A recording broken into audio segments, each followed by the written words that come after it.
I spent months building my own world from scratch. It was my first homebrew campaign, and I was so excited to finally run it for my friends. The first session went well enough, but that was before things started to slip away from me. One of my players, a guy I'll call Gary, asked to use a homebrew class and subclass I wasn't familiar with. Being a people pleaser, I said yes, I wanted him to have a character he truly loved, but I didn't realize that was just a foot in the door. Soon, Gary wasn't just playing a character, he was rewriting the setting.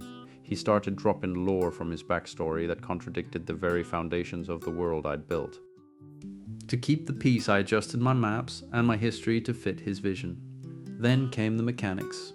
Gary started injecting his own rules into the sessions, like complex negotiation systems that we never agreed on. He began micromanaging the flow of the game, and before I knew it, he was introducing an entire underground realm specifically designed for his character. It didn't fit the tone or the logic of the setting, but he kept bringing it up during play until I felt forced to include it, just to keep the story moving.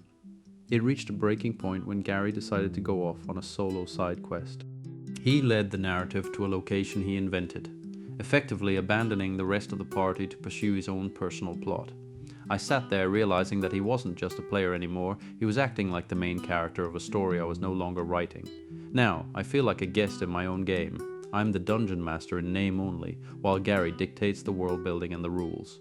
I've become a shadow DM, watching my campaign be dismantled piece by piece. I want to speak up and take the reins back, but I've let it go so far that I don't even know where my world ends and his begins. I'm lost in a story that was supposed to be mine.